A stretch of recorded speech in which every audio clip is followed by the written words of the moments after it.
ring the bell 3 times. Bong, bong, bong. There is coffee and delicious cookies, thanks to So if you want to get your coffee now, we'd like to have that taken care of first. George starts. Thank you for doing that. So George and I have been friends, what, 30 more years? 30 more years. 92, I think. 92, yes. Just out of grade school.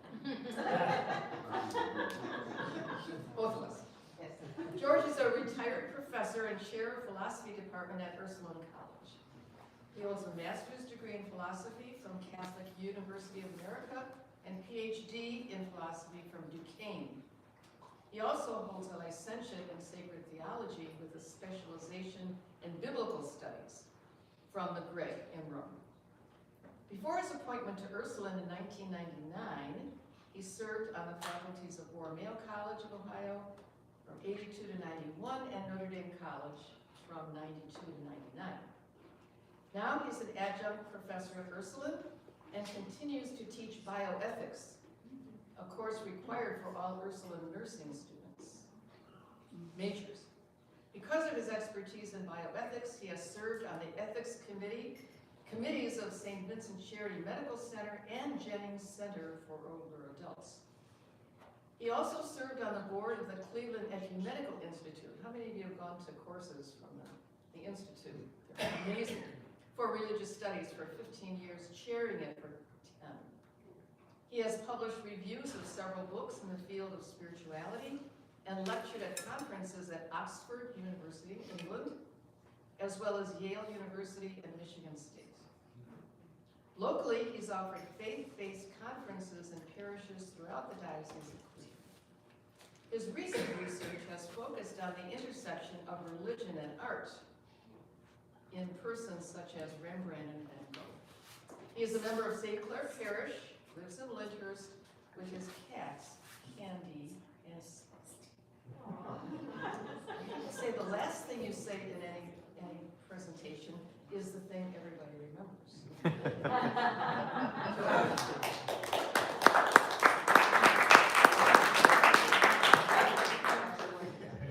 So the transition is there's Candy and Sparky. They are just lovely and they play together so well. They're just real joys to be with. Andy's reading the NCR, right? Andy's reading the National Catholic Report.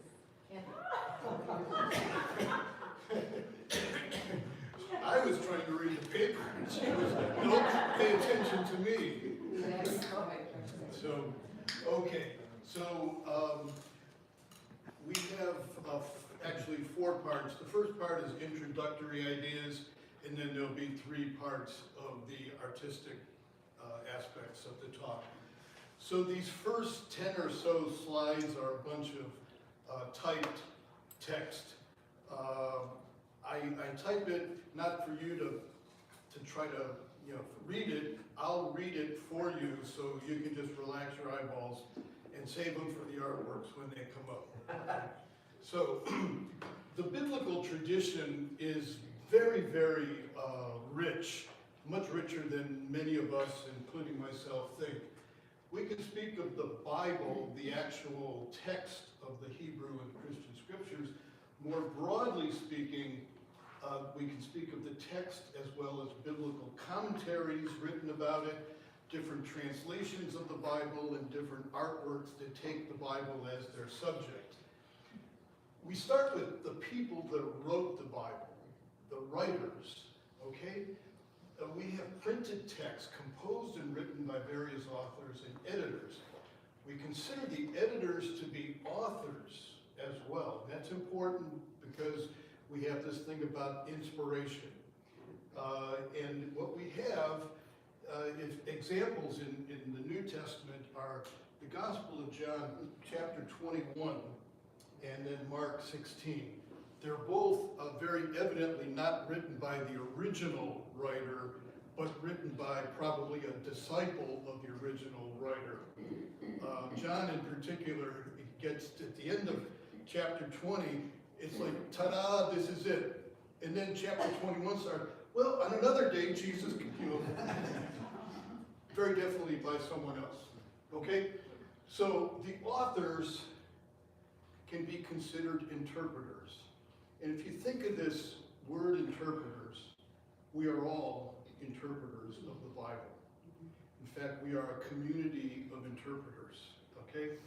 And the biblical writers were interpreting the things about which they wrote, most of which they didn't actually witness. So some of these texts recount historical events like the baptism of Jesus, the crucifixion of Jesus, etc., and historical persons. Others related stories that may or not be based on history and historical persons, and still others are basically just stories without any real historical basis. So after we have the text, then we have early fathers of the church that are writing commentaries on the text. St. Augustine in particular was a very, very fruitful writer of commentaries on the different Gospels and books of the New Testament. And this is where we begin to find the basis for some of the teachings of the church. In particular, think about, we hear about Mary being virgin in some of the New Testament texts, but then we get into the concept of Mary being ever virgin, not just virginal up until Jesus' conception and birth, but afterward as well. That's not biblical, but it's part of the early church tradition, okay? And that has shaped a lot of our thinking about Mary over the centuries, okay? And so as time went on, some of these interpretive traditions became kind of concretized in the church's thinking. And then we have translators of the Bible. The original Old Testament was written in Hebrew, translated into Greek in what's called the Septuagint in the 2nd century there. And then it was translated, the Hebrew was translated by St. Jerome in the 4th century into Latin. And some of you probably know that that translation is called the Vulgate. The Latin at the time was the common language of most of the educated people anyway. And the Vulgate was confirmed as the official Roman Catholic translation at the Council of Trent, 1545, etc. But, anybody been to Rome to see the horned Moses? Where did those horns come from? Well, in Exodus 34:30, we read, when Aaron and all the Israelites saw Moses, his face was radiant, and they were afraid to come near him. The word radiant is this word in Hebrew, and the word horned is this word. They're very close. And Jerome made a boo-boo. He thought it says Moses was horned. Thankfully he didn't say horny. That would have been something. But he thought the Hebrew said horned, and so he translated it into Latin as cornutam, which means horned. The Greek says he was glorified, which is much closer to what the original Hebrew was about. Well, Michelangelo, when he's sculpting, he's following the Vulgate translation. And if St. Jerome said Moses had horns, by golly, Moses had horns. And so you got them, okay? So, and how influential that has been to people throughout the centuries. It's simply a mistranslation. Artists are also influential in, if you will, commenting on biblical subjects. Okay, we have painters, sculptors, carvers, producing works of art that are based on the biblical texts. And so when we look at an act of a painter painting a picture, what kind of dynamics do we need to unpack, okay? So each painter of a biblical subject, let's take St. Paul on his conversion there. People are, the painter is influenced by his personal upbringing, the catechesis that he's received in his religious upbringing. He's been influenced by earlier paintings, by preceding artists over the centuries. And what we see is that later artists tend to follow in the artistic tradition of the artists that have painted that scene before. We'll take a look at several of the paintings of Paul's conversion, if you will, later on. Okay, now once the artist produces a painting, the painting is viewed by others. Some of us are believers, some are not. But whatever it is, there's going to be an aesthetic response. There's going to be something going on between you and the painting. You may really like it, you may go, not for me, but you're going to have a reaction, okay? So the issue that's emerging for me is how should we consider these artists who have produced the paintings that have so influenced my own and our journey of faith in the Catholic tradition. And if you think about it for a second, during the Middle Ages, when a lot of these paintings were produced, most people didn't know how to read or write. And so they could not have read the Bible. You know, their connection with evangelization was through artworks. And so, in my view, I want to say artists are evangelists. And if they're evangelists evangelizing, do they share in this gift of inspiration? You know, that this is, I don't know, I'm not saying yes or no, but it seems that if they were the sharers of the word, that's pretty important stuff. And we owe them a lot. So, the painters of biblical subjects, certainly they're interpreters, just as each of the four evangelists were interpreters of the Gospels. And we have innumerable paintings portraying the face of Jesus. Does anybody know what Jesus looked like? We don't know. And so what's going on in the artist's mind? More precisely, I should say, in the artist's imagination. I'd like you to keep in the back of your mind that word imagination, because our faith tradition has really grown up inside each of our own imaginations. Each of us imagines how Jesus might have looked, how St. Peter might have looked, how St. Paul may have looked, how Mary may have looked. But we don't know. But we've got all these images in our imagination. And that's what kind of gives us energies as we continue our journey along the way. So, the artists are kind of like teaching us and they're guiding us. And I'll show you some examples of that later on. But also, artists have by and large also functioned as obedient persons of faith who were producing artworks that were based on the church's doctrinal declarations regarding biblical events and persons. We're going to see how a papal declaration presented an interpretation of Mary Magdalene that pushed the artistic tradition to paint her in a way that was in keeping with the papal decree, not the Bible. So we'll see about that in part 2. So are they evangelists of sorts? Perhaps. Might they claim some degree of inspiration? Perhaps. But they have shaped every generation of Christians. And so we are indebted to them for that.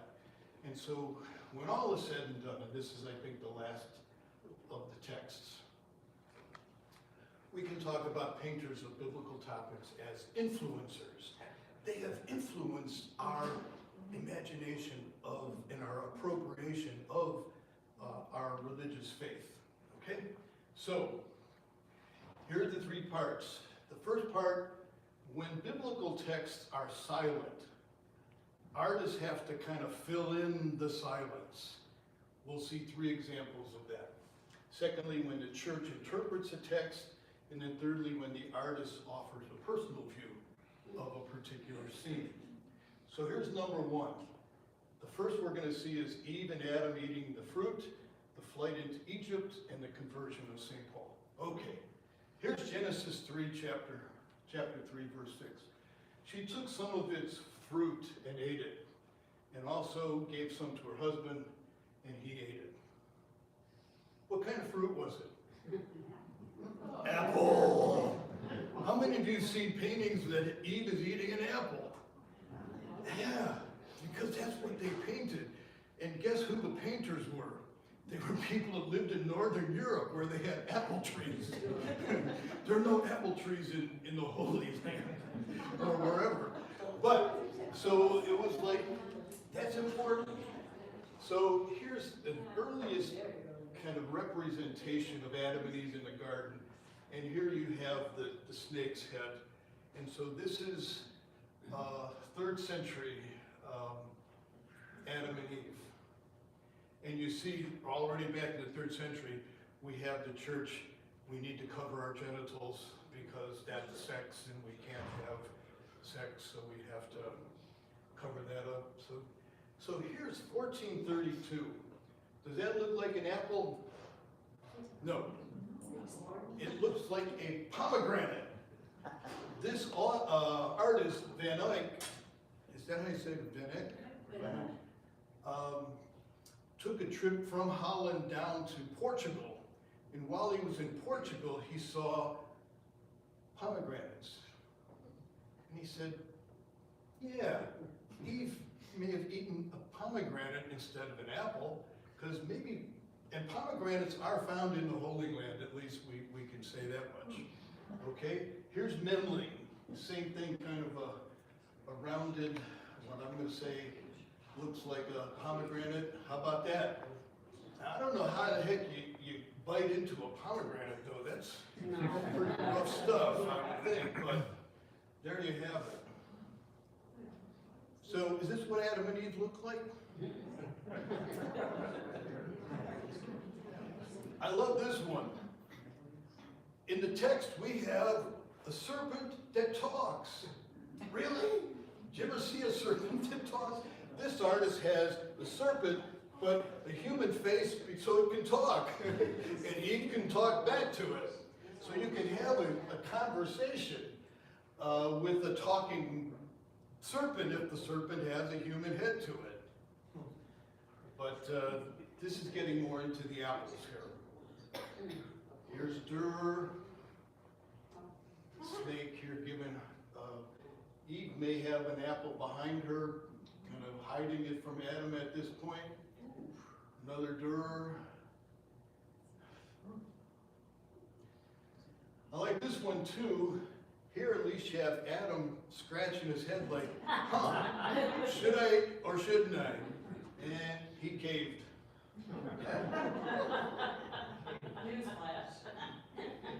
Michelangelo had a very interesting insight. Because the Bible didn't give a specific fruit, and if you're going to paint, you've got to paint a particular type of fruit, whether it's a pomegranate or an apple, he doesn't show anything of what the exact fruit is. But he's got a snake with a fully human torso. Yeah. So that's going on there. And Michelangelo was strong enough in his relationship with the Pope that he could actually show a full frontal of Adam, which is very rare in the artistic tradition. Tintoretto, this one isn't a red apple, but it's yellow. I don't know, what are the yellow apples called? Golden Delicious or something like that? Here's Titian with Titian. he could get in trouble with the left hand there. But here, look at the very top. Who's giving the apple to Eve? It's a little baby, a cherub. Oh, no wonder Eve said yes. How can you refuse? But there is a serpent's tail back there. But again, there's this, we got to have a human talking. So here's lots of apples, golden delicious, I would say. And interestingly, here's a Rembrandt who kind of breaks from tradition. Look at how old Adam and Eve seem to be in this thing. And look at the type of serpent. Man, we got claws. We got bad serpent here. But that's Rembrandt. You know? So very, very different type. On the bottom right, So go bottom ahead. corner, we were both seeing, it looks like a little elephant. Sorry? On the bottom corner, yeah. Oh, a little elephant? That's Well, you saw, like, here you see that yeah. if they're painting Adam and Eve, well, there were all the animals were in the garden, so let's paint them all. You know, why waste it on just painting trees or grass? You know. Seems out of place. Okay, so now we move to the flight into Egypt. Joseph rose and took the child and his mother by night and departed for Egypt. Here's an early capital on the top of a column at a monastery in France. Here you got Mary, Jesus, no Joseph. They couldn't fit him on the capital, so he gets left out. But look at this. We got the donkey, if you will, but look at this. What is that? It's a little footstool. So that the donkey is not so much moving, the donkey is like the throne upon which Mary and Jesus are sitting, and the footstool is for Mary to keep her feet from touching the ground here. And you got Christ doing his blessing there. So this is kind of a interpretation that isn't attempting to be realistic. It's trying to talk about, Jesus and Mary, and they're sitting on the throne, if you will, in heaven, I would say. Here's another capital. Here you got the donkey is moving, or looks like he's moving. Here's Joseph, and there does seem to be more movement, but the front is moving, but the back is stationary here. So, and look at these stained glasses. You'll notice a couple of things are very common in the tradition. The donkey's head kind of leans down. Joseph leads. He's got his little his pack with stuff in it. And here's another one. The horse has the same features. Joseph again leading. And when we get to one more, again, Joseph leading with the horse bent over. But here you get into the Italian tradition of Giotto. And now the flight into Egypt becomes a liturgical procession. You've got, Joseph leading, but Joseph has a valet to take care of his needs. Mary's got 3 ladies in waiting to take care of everything that needs to get done. If they're going by donkey from the Holy Land down to Egypt, how many diapers are going to need to be changed? And it's like these kind of things get taken. Well, these are the people that are going to do the laundry, while they rest, and all of those things. So you have a very different flow in terms of the flight into Egypt. Here's Duccio, same thing here. Although here you have Joseph behind Mary and Jesus, and here is the scene where Joseph is sleeping and the angel comes to say, go right away and take Mary and Jesus into Egypt because Herod wants to kill the child. And so you have that going on in the, but interesting again, Rembrandt, it happened at night. And it's night. But Mary is still seated on a donkey here. You can just barely make it out. Here's the donkey's head.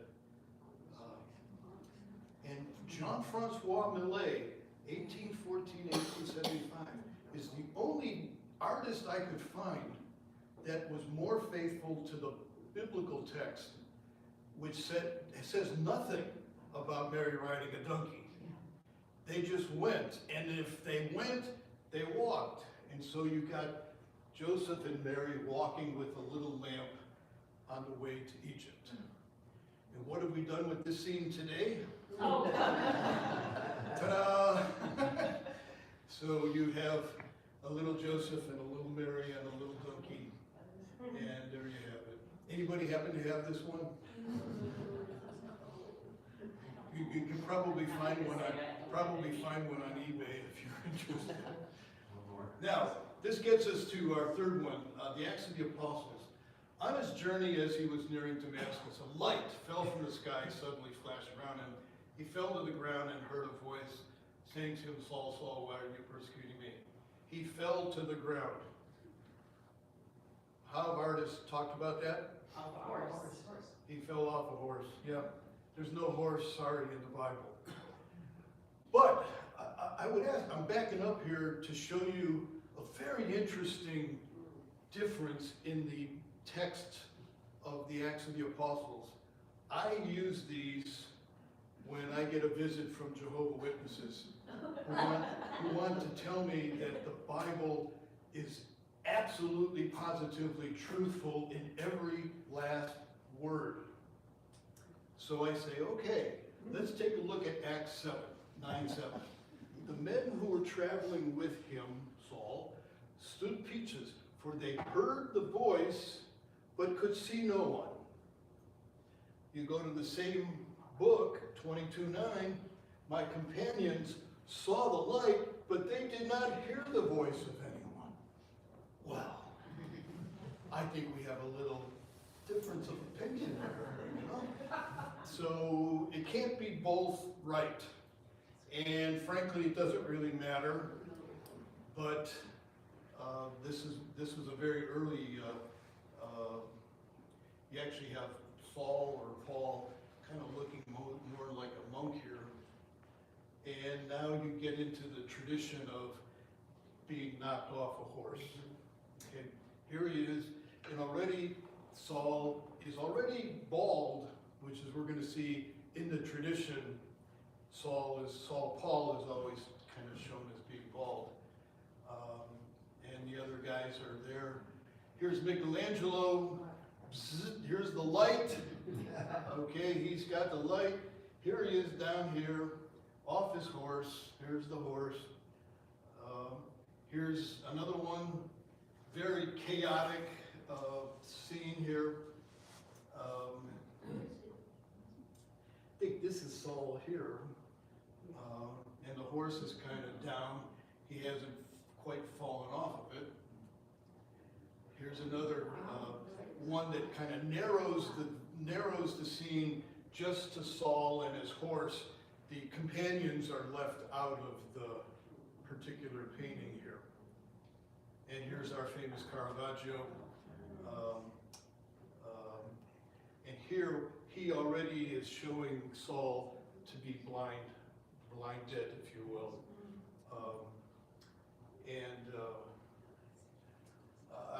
This is just a beautiful painting here, you know.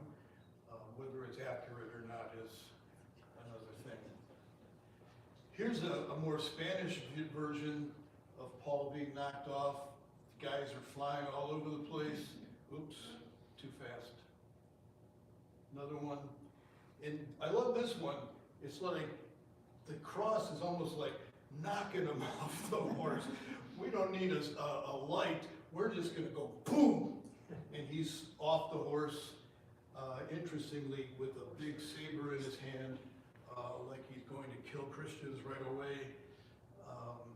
But that's how we see these things. So I'd like to spend a minute on the Apple thing, because I've actually heard lectors reading from the text actually use the word apple when they're reading the text, even though the text says fruit. But it's to me, it's very easily explained. A lector, she's been told the story as a child by adults who said Eve ate an apple. She has seen Eve eating an apple in children's books. She's taught that in religious classes. She's seen paintings of it. It's in her mind, her imagination. And then she gets to the lectern and she says that Eve took the apple and ate it, rather than saying fruit, which is actually what's in the text. And that's how dramatic and influential the artistic tradition can be, that it actually messes with our ability to read what's on the page. Okay? Same thing with the flight into Egypt, no mention of Mary riding a donkey. This seems to be an aspect or an example of reverentializing that, Mary couldn't possibly have walked. We need to give her an easier way to get there, holding Jesus while she's riding a donkey. You don't really see many paintings of Mary going from Nazareth to Bethlehem to give birth. I often wondered if she was riding a donkey while she was pregnant. Ladies, would you prefer riding a donkey or walking while you're pregnant? That would be a tough choice, I would imagine. But, be that as it may, there is a reverentializing of Mary's role, and that gets portrayed by giving her artistic respect. And Paul, same thing. There's no mention of a horse, but we imagine it, and that has influenced our talking about it and thinking about it. Okay, any questions on what we've done in part one here with the silence? There's a lot of silence in the Bible. We tend to focus on the words that are there, but it's very minimal in terms of what is not spoken about, okay? So, artists and saints, and you'll see some of these in the gallery right around the corner here. So, first we want to talk about St. Mary Magdalene. In the Gospel of John, Mary Magdalene is given a very, very high rank. She's there Easter Sunday morning. She is the first to whom Jesus appears after the resurrection in John's Gospel.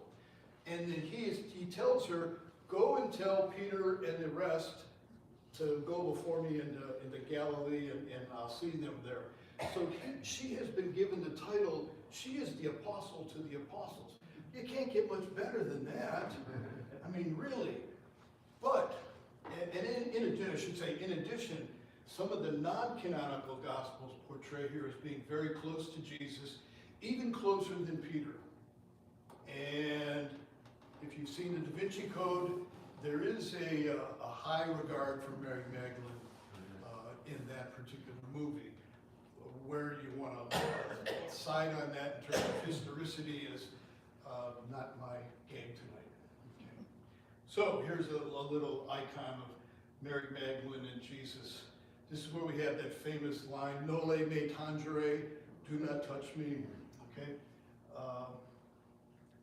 But a tradition evolved that Mary Magdalene was actually a loose woman who then repents and follows Jesus and becomes a close follower of his after her conversion, if you will. This portrayal of Mary Magdalene as a prostitute or loose woman began in 591 when Pope Gregory I, I should say, misidentified Mary Magdalene, who was introduced as a disciple in Luke 8:2, with Mary of Bethany, who was the sister of Martha and the sister of Lazarus. Yep. And she's also connected with this unnamed sinful woman who anointed Jesus' feet with her tears and wiped him with her hair. And so when Pope Gregory said this loose woman who did this, this thing for Jesus was actually Mary Magdalene, she was a repentant prostitute or promiscuous woman. There is no solid evidence in the Bible for that, but because the Pope said it, oh boy, artists took it. That's what we got to talk about. And so this is a very poignant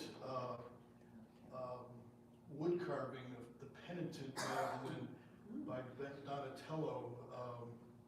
It's really remarkable to just look at it. Frankly, I wish that they had put it in a different ambient there. It kind of, the ambient is so cold. It needs to be like in a garden or something. But, so this you can go see it at our collection at the Cleveland Museum. It's a Mary Magdalene portrayed as kind of looking up, and this is a crucifix here, if you can just make it out. After Jesus' death, you have her kind of being repentant for her supposed sinfulness. Now, this is something that I would say, even with a master's degree in biblical studies, never heard about until I did this research. It's called The Golden Legend. It's a medieval text of lives of the saints. According to Pope Gregory's interpretation, Mary Magdalene was this fallen woman until she met Christ and then repented. And then after the resurrection, she was supposed to live out in the desert a very ascetic life, like a hermit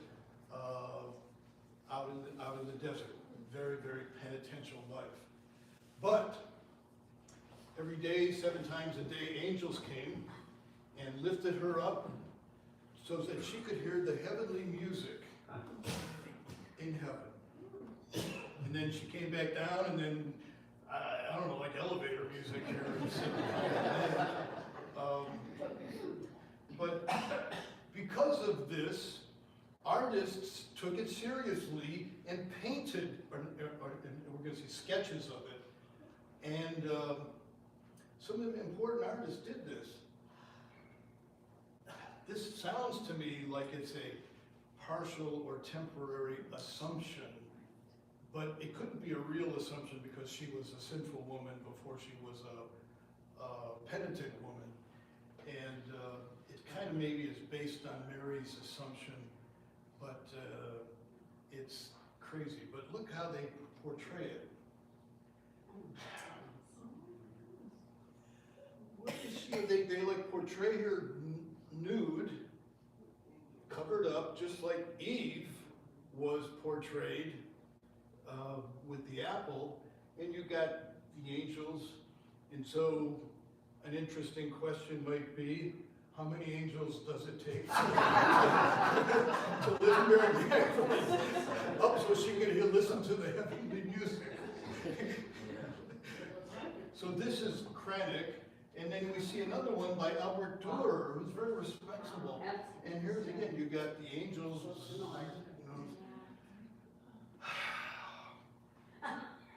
Mary Magdalene really got a bad shake, and it's really, really bad. This is an example of trying to readjust that bad idea. Here's Martha and here's Mary in the house in Bethany, where Lazarus maybe is out or is dead or whatever. But this is not a loose woman.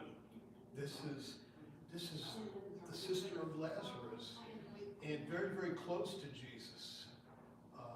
So it's a very different artistic tradition, which is much more biblically based, much more accurate that way. Here you have, again, in our own collection here, this has a name, I think these are figs. It's the Holy Family with the figs kind of thing, but this is Mary Magdalene here, and you know, she's almost looks like about the same age as Mary there. Not quite sure what El Greco had in mind with including her in this, but it's one of those things that became a very famous painting with Mary Magdalene in it. Now, this you may have seen at the museum as well.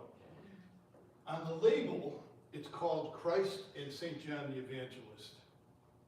And I, sadly, the curator of medieval art that I was very good friends with over the years, his name was Stephen Flegel, passed away a few months ago. He and I had several knockdown, drag them out debates about the labeling of this. Here's what it looks like, okay? But unfortunately, it's in New York right now.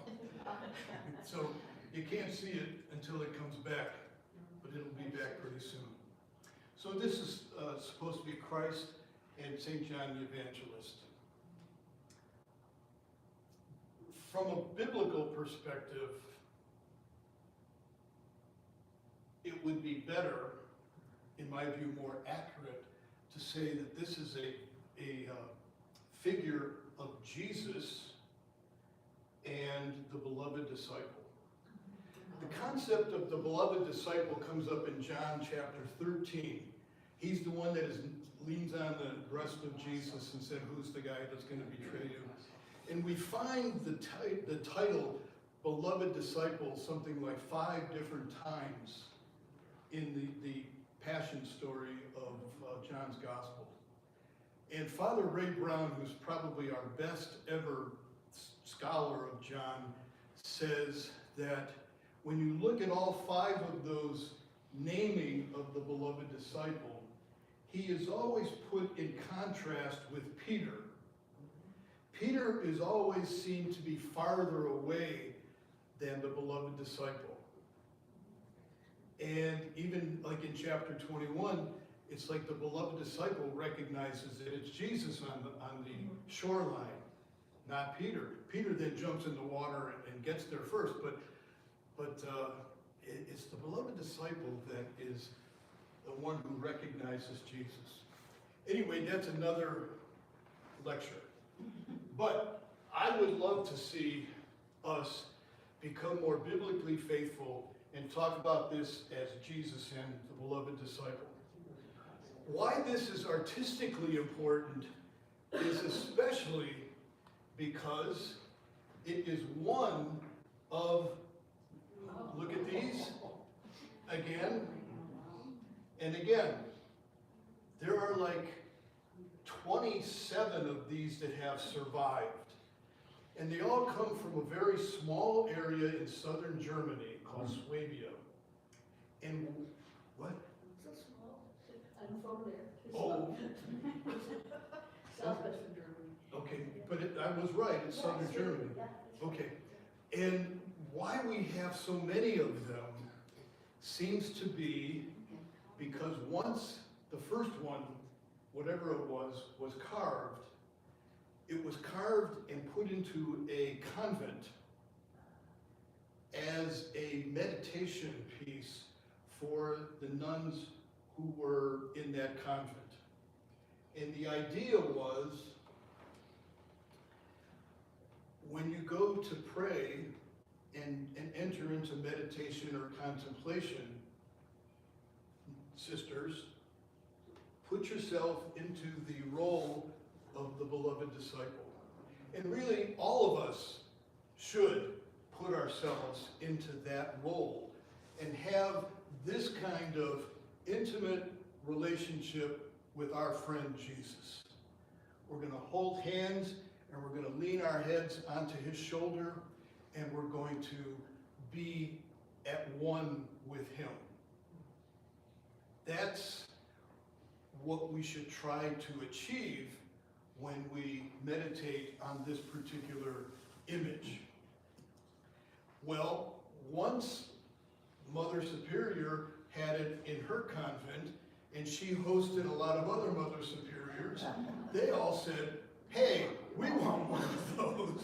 And so you have boom, boom. Now, what I'd like you to see here is that the figure of Jesus is typically about the same, and the hands are about the same, the head is about the same. But look at the facial features of the beloved disciple. They could pass as feminine, which would make it all the more easy for nuns to see themselves sitting next to their friend Jesus. Okay? Okay, It's really dramatic that so many of these have survived from like the 14th century, you know. Wish we could get one of these for our churches, you know. It'd be nice to have one of these to be able to meditate in front of. We're going to come back to this notion of meditation on this a little bit later. But for now, a little look at St. John the Baptist. Here's Donatello again. He was the guy that did the penitent Magdalene. Here's his John the Baptist.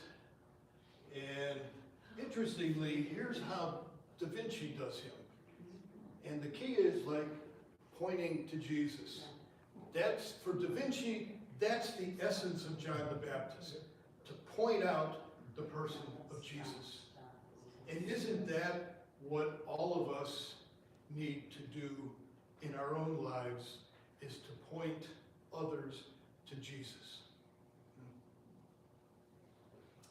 Again, in our own collection here, not the nicest of things, but here's the head of John the Baptist, and does a lot with this executioner here that kind of like, don't look at me that way. Same thing can happen to you. Now again, this, when you go to the museum, do look at this statue. It's very, very beautiful.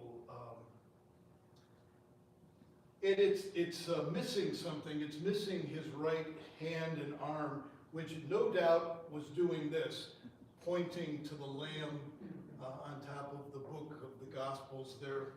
And you have John portrayed with his triumphant outer garment on top of his stuff. What did he wear? You know, the skins that he was wearing. The one thing that I know you'll probably, somebody was bound to ask it, and I cannot remember what it is, but I think that's supposed to be a symbol of evil. That typically is where, you know, like Mary is treading on the head of the serpent. I don't know that that's what it is, but anyway, it's beautiful to watch, and if you go to the museum, don't miss it. And so you got our Peter and Paul. You guys know what Peter's always portrayed, kind of the scruffy beard and some hair. Paul typically bald with his sword. Peter's got his keys. That is so much in the tradition of the artist that whenever you see this guy, oh, you know that that's Peter. And whenever you see that, you know that that's Paul. You know. So here's another one. This I like because it shows the two of them kind of lifting up the church. They are, if you will, the two princes of the church from its very beginning. And they were very, very important in literally working together to some degree. Here's them. I think it's a kind of a cold embrace. They had, they had their disagreements when we read about it in Acts 15, but they did do their jobs as early leaders of the church. This you can also see at the museum of the crucifixion of St. Andrew, which has been restored in the last few years. And if you haven't seen it in a while, it is very, very beautiful to see now. They've taken off a lot of the soot that had accrued to the oil, and it's just very, very, very poignant to see.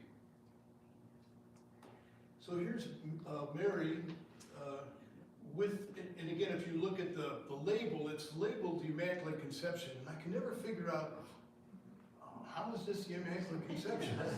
This looks like her Assumption to me. Yeah. But it's Spanish, and here's my interpretation of it. So the idea, which became a church teaching of the Immaculate Conception, required artists to develop appropriate imagery because we couldn't get inside St. Anne's womb to watch the original Immaculate Conception happen. So you have a reference from Revelation 12:1 of a woman clothed with the sun, with the moon under her feet. Well, here's the crescent moon under her feet. We can see that. And I would argue from a theological perspective, and it's just my interpretation, it was because of her Immaculate Conception and life free from sin that Mary was blessed with the favor of her Assumption, body and soul, into heaven upon her death. So the painting of the Immaculate Conception portrays Mary on her Assumption into heaven. The Assumption is the result of her Immaculate Conception. Without the Immaculate Conception, I don't think we would have an Assumption. That's my assumption. Now, part 3, and this is the shortest of the 3 sections, so we're nearing some ending.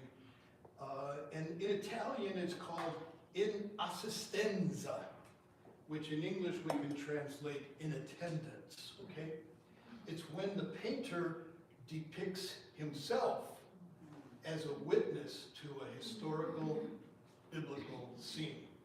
We're going to see a few examples of this. Here's Botticelli. Here's the painting of the Adoration of the Magi, and here he is on the side. And we have verification that this is actually what Botticelli looked like, and so he was actually painting himself as someone who was witnessing the Adoration of the Magi. Well, he couldn't be there historically, but he could be there in his painting. And so he took the opportunity to paint himself into posterity in this painting. Here's Albrecht Dürer painting himself into the Feast of the Holy Rosary. Oh, if Botticelli can do it, I could do that too. So he might be Italian, but I'm German, but I can do it too. So he does that as well. But when we get to Rembrandt, Rembrandt puts a different spin on this. This is the stoning of Saint Stephen. Rembrandt painted this when he was 19 years old. And there's a little thing in here. I'll get you a bigger picture right there. This is a self-portrait of Rembrandt. And so what he's doing is he's putting himself as someone who was witnessing the stoning of St. Stephen. My hunch is that one of these guys is probably Saul. I'm not sure if it's this one or not, but you have this idea that Rembrandt wants to imagine himself. What would it have been like to watch people pick up these stones and just start pummeling Stephen and killing him with those stones? Here is the storm at sea. I think it's Mark 4. And here's the way that Rembrandt paints it. And right down here is Rembrandt. He paints himself as one of the apostles who is really struggling with their faith in Jesus when the storm is really tough. Do I believe that Jesus is going to save us? Yeah, they have weak faith. And you look at, Rembrandt looks directly at at the viewer of the painting. Holy, fill in the blank. Yep. And sadly, here is the storm at sea. Yeah. It was ripped off, and they haven't been able to find it. And so it no longer is able to be viewed. It was stolen. Is that the Gardner Museum? No, it's been a while. I Yeah, don't. what was that, the nineties, 90s. eighties? Yeah, Yeah. the Gardner, So in it's Boston. a. There were a couple of paintings stolen that same. So this is a real missing link Maybe in it our. was an inside job. Here's Rembrandt painting the prodigal son when he's really doing his thing up before he loses all his money. But what does he do? He paints himself. He's the prodigal son, and his wife is his consort. And it's like, Rembrandt, you dude. But he was not afraid to put himself into the role of a sinner because he felt himself that he too was a sinner. And his faith in Christianity shows in some paintings of Jesus' passion and death. He paints himself into the scenes, and this could be the result of his Calvinist, upbringing on humans as sinners who actually contributed to Christ's death on the cross. My sins were the cause of Jesus' death on the cross. We have that song, We're New There. So these, I have to tell you, I am skeptical about. But when I read in the books, they say that here is another self-portrait, and here is another self-portrait when Jesus comes out and Pilate says, "Behold the man." I'm going with what the books, the scholars say on this, but more importantly, in my view, are these paintings. This is Rembrandt at the Crucifixion, and he has himself painted as one of the executioners. Yes, my personal sins put those nails into Jesus' feet, and I helped raise the cross. Wow. That's how, meditate on that a bit. Could you put yourself into that scene?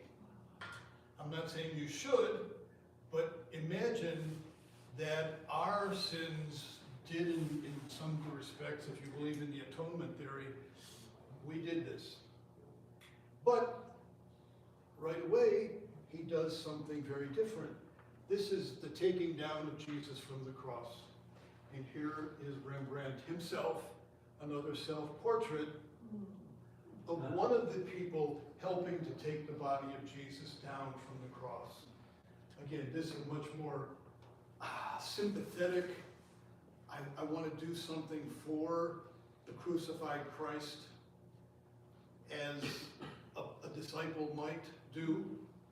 And so, if we can imagine ourselves nailing Jesus to the cross, can we imagine ourselves helping to take the dead Jesus down from the cross and placing him into the arms of his mother? Now, I'd like to kind of bring these to a conclusion here by trying to argue, at least for myself, that this concept of in assistenza, putting yourself into the painting, is very similar to the Ignatian meditation, where Ignatius says that what we need to do is imagine ourselves inside that biblical moment. And so we want to enroll all of our senses to heighten the actualization of that moment. Take, for example, the baptism of Jesus at the Jordan River. Imagine yourself at the river when Jesus and his disciples come down the road. Okay? And you can begin by asking yourself, what's the weather like? You know, how hot is it?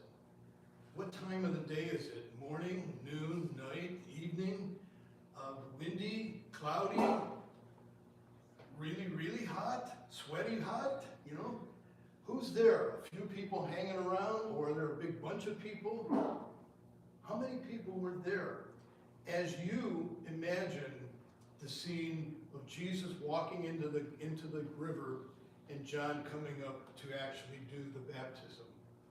Is it quiet? Is it noisy?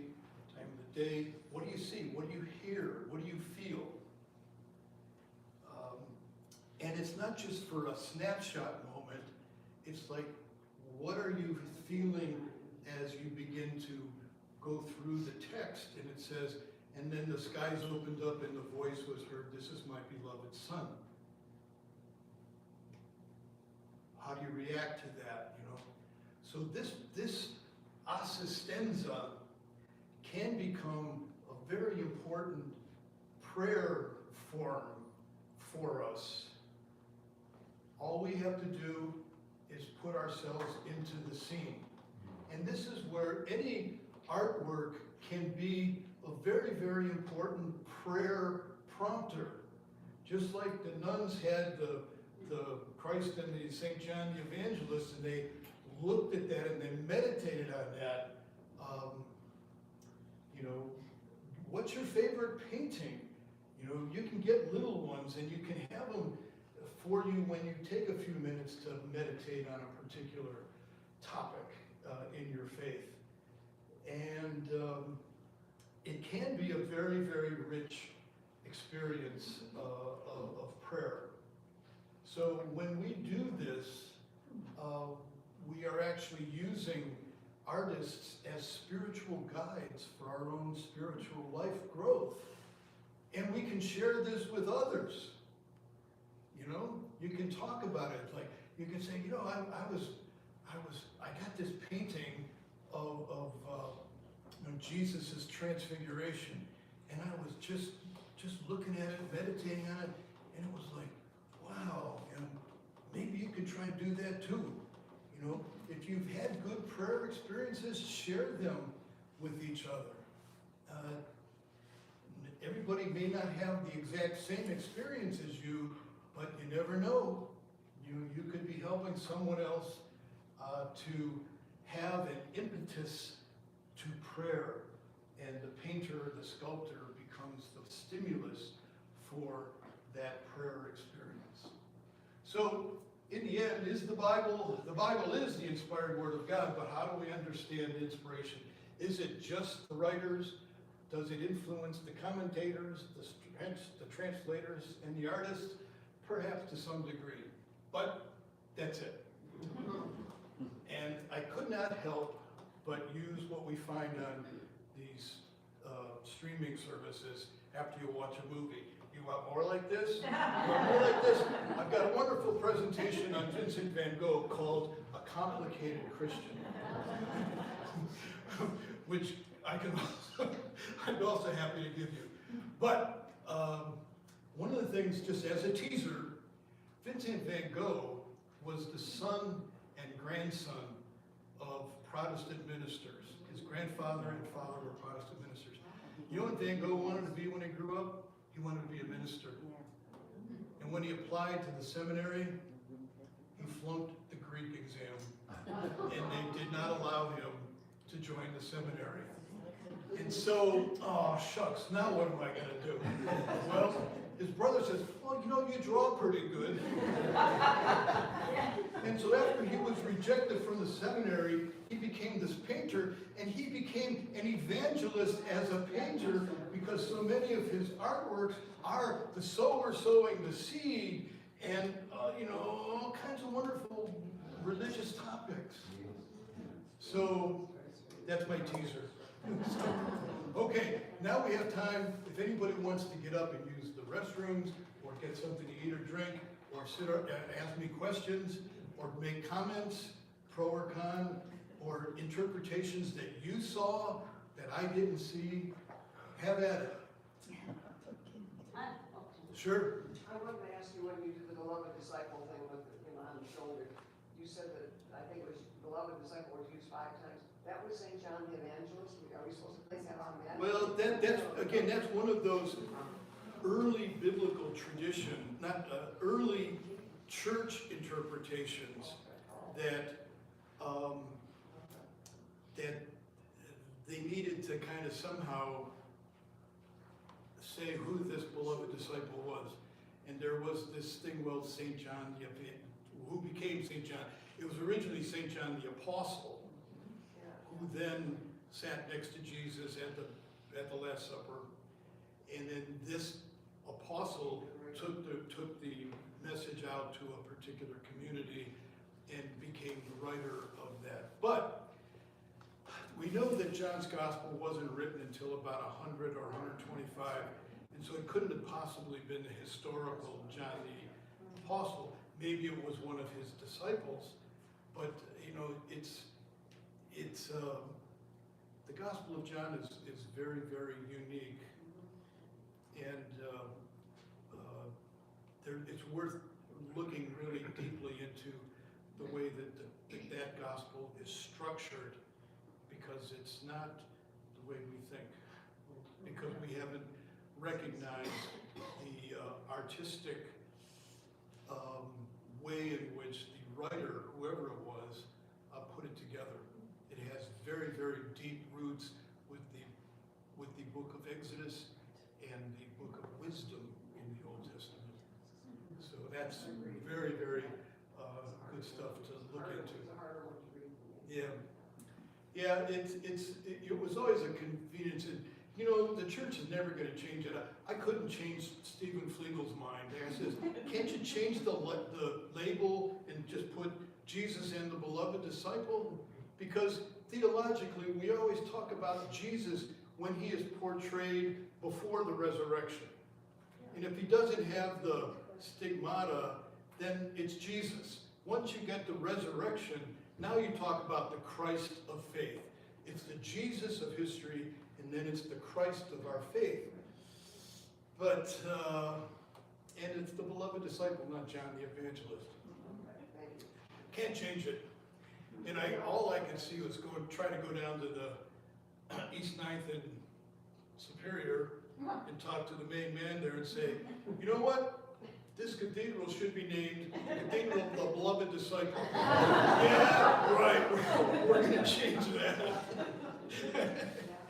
When pigs fly, I suppose, you know. But thanks for your question. You had a question. I was wondering about the influence of if a particular painting is commissioned, as opposed to when the artist is painting it on its own, uncommissioned, and you know how much influence a commissioning would have on. Yeah. So you have the patron who is paying for it. Yeah. A lot of times when you see some of these, like the Holy Family, you've got, or you see it particularly like at the crucifixion, you've got a series of people, and one of them's got the Archbishop's crozier and stuff. Yeah, he's probably paying. He's the one. So he gets to be in it because he's paying. Right. Yeah. That's, the artist had to live. Yeah, right. They had to somehow make their money. Yeah. Absolutely. Yeah, Barbara. Is there a modern artist that's used the actual characteristics of the population in which Jesus lived to replicate something more, realistic picture of Jesus? Has anyone done that? I mean, I would assume that archaeologists do. You know, the one that gets the most press as being perhaps the face of Jesus is the face on the Shroud of Turin. Yeah, right. And if it could be proven that that is historically accurate to the first century, then maybe we got that's. But at least there you have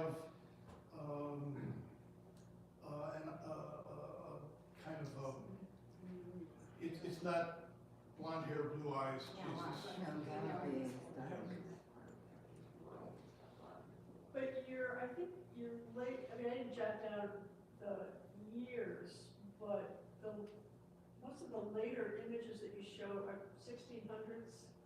And just notice that there were 1700s. But, the work comes out of the culture of the time. So it leaves this huge gap. And granted, how the arts have taken on different focuses than narrative. But it doesn't mean that this is dead. So part 2 could be what's coming out of our culture now, or even the past 100 years. It's there. And I want more. we'll create more.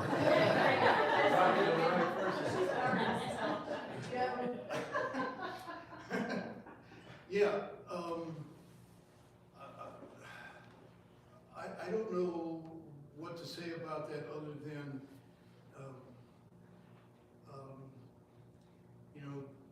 lots of schools have taken art out of the curriculum. Oh, yeah. So we're really not educating children into art, which I think, you see a lot of these artists of the classical time, they were doing it right from the get-go.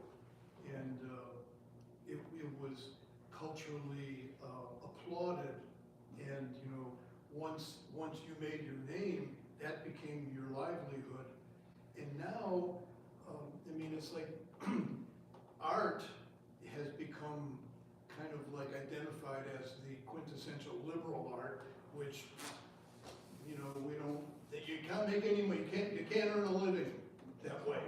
So everybody's got to go get, science and manufacturing jobs or whatever. But, so I think art is sort of in a little bit of a tough time right now, I would think. Yeah, Susie. I have a question. How do you explain the Renaissance, that explosion of art? And I'm sure many of you have been to Rome, and especially in central Rome, the old part of Rome, you walk every corner, there's a beautiful 11th century church, a Bellini statue. It's just overwhelming, the artwork. And you walk into the Sistine Chapel, you walk into the Vatican museums, or you walk into St. Peter's, and you just go, oh my God. And I've been there several times, but I was always struck by the explosion of Christianity and then the artwork that followed. And to me, the Renaissance must have been this amazing period of time, I don't know how long it lasted, of all these artists that did all this amazing work. Yeah, and there's one word that comes to mind, it's probably not the total, by no means is it the total answer, but there was a lot of artistic competition. Younger artists saw what their older artists had done and they wanted to surpass it.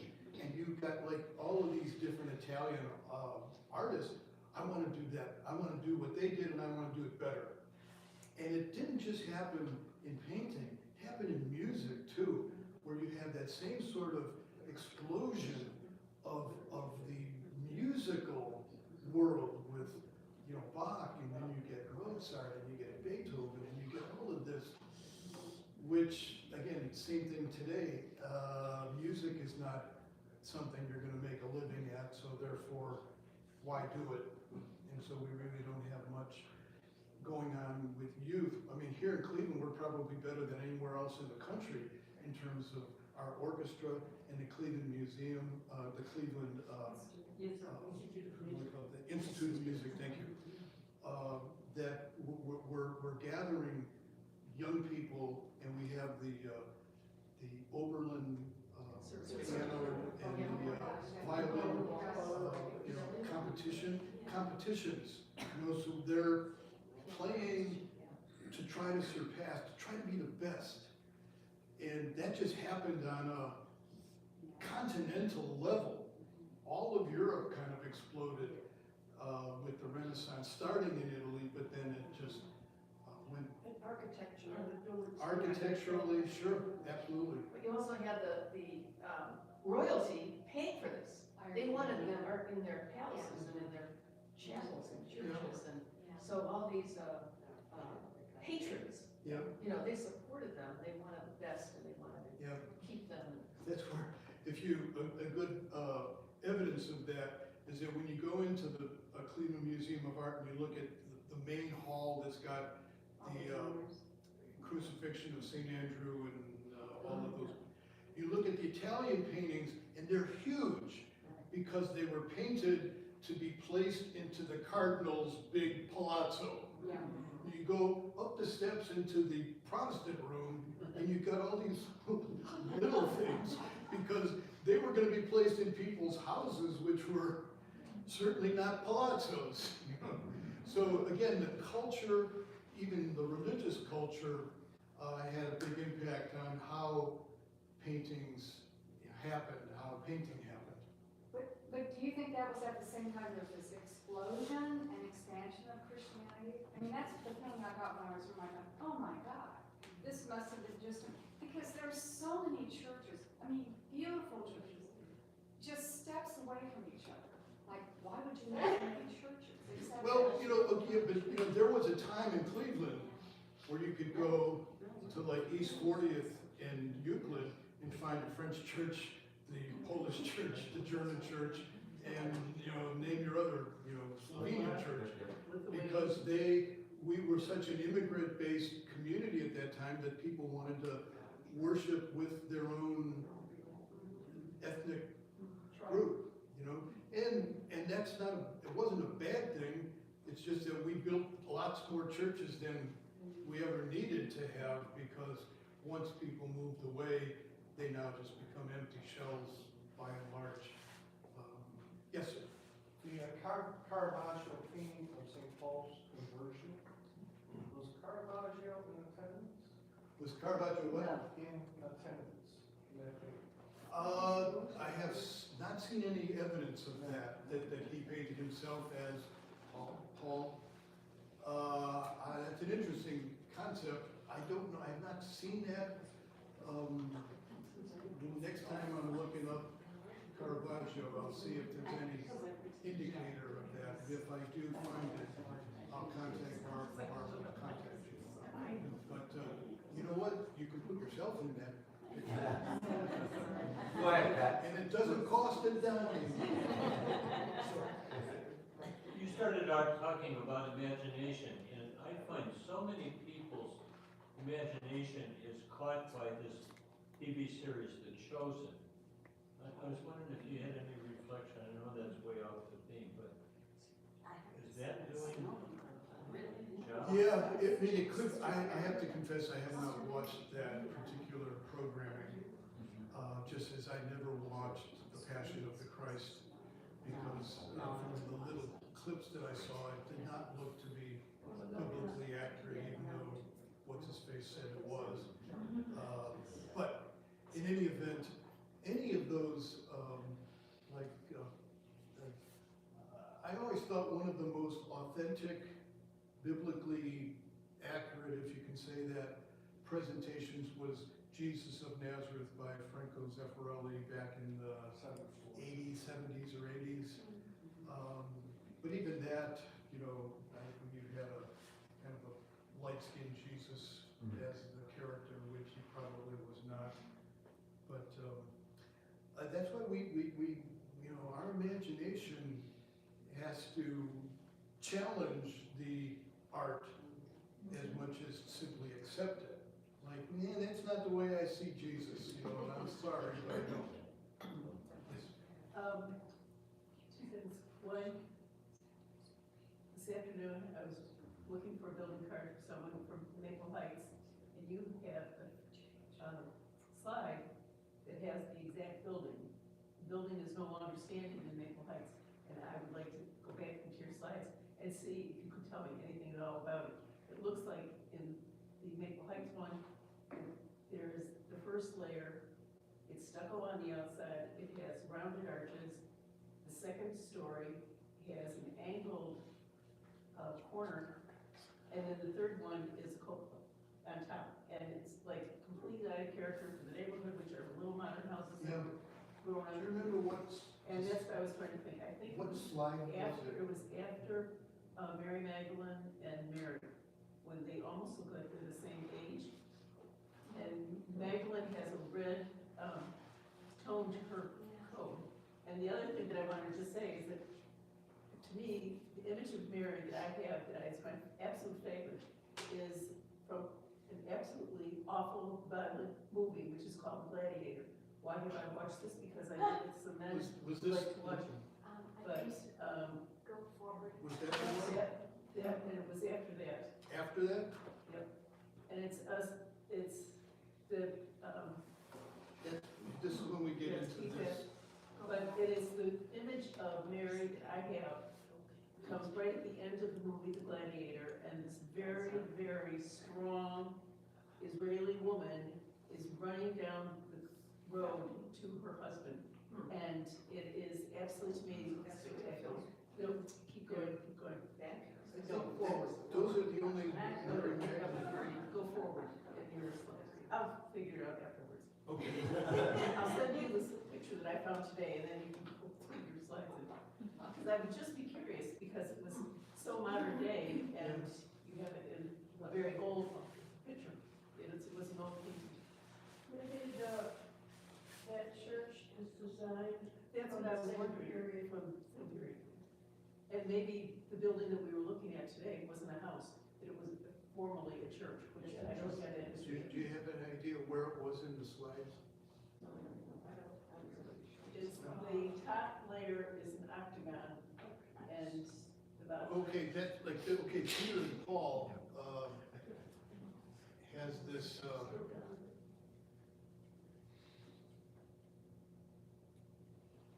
close to this. Close to That- this. that No, yes, right there. Yeah. Yeah. Martin Tourist? well, what I can tell you is that the idea of building an octagonal structure was originally the architectural map for building a baptistry. So there was this, What we thought was a picture of a house yeah, is actually connected to a church. could have been, yeah, very, very much could have been, yeah. Okay. Okay, great, sure. There's several phenomena going on right now in society. One of which is the decline of Christianity, whether you talk about mainstream Protestantism or Catholicism, so that's going on. You have more of a multicultural dimension to religion itself as we become more globalized. And the third phenomenon that's going on right now is IT, technology, AI, and how are these three, it's gonna be interesting, not that I'm asking what your projections are about this, but these are phenomena that are new to the world of religious art. Yeah, well, let me, instead of answering, let me add what I would say is a fourth phenomenon, and that is the idea of Christian nationalism. I think that, you know, we need to push back against that, because I don't think Christianity was ever intended to be any kind of nationalistic religion. It's much more than national. And also, everything that's here is European. So it's from that point of view, this is one of the Yeah. few that is even Byzantine. Yeah, And so there's this global presentation of the religious traditions in each of the traditions that, you know, is our, you know, we're sitting here in our whiteness, this is what we look to, and not the global tradition. yeah. Let's go, Mark. I have a question. I know there have been many churches that have closed, and I understand there's been some aggregation of those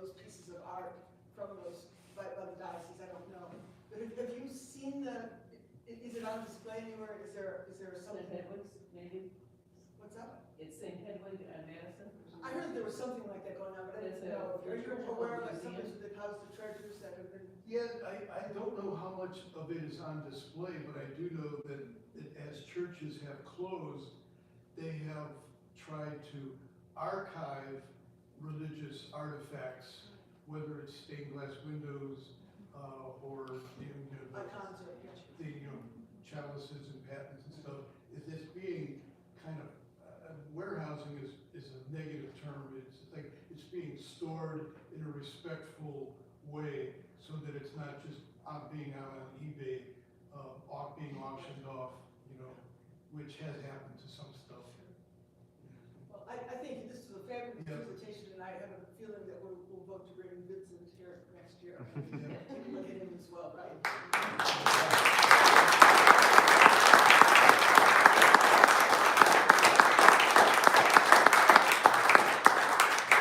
Thank you, and I've met a lot of you in previous years. Bob here, and he was a senior in college when I was a wet behind the ears freshman at Borromeo. We go all the way back to 1969, which is when I first arrived at Borromeo. And one of the things we linked on is that we're both platelet donors for the Red Cross, and we were talking a little bit about how many donations we made. And so it's, for me, Bob can tell his own story, but for me, I can do platelet donations. It takes 2 hours with 2 arms, and it doesn't cost me anything except a gallon of gas to drive back and forth. And it can help people that have cancer that need to have platelet reinfusions after their chemo. And as someone who teaches bioethics, it's a way that I can stay literally clinically connected to the whole medical field. So anyway, that's, Take some I cookies for really your way appreciate home.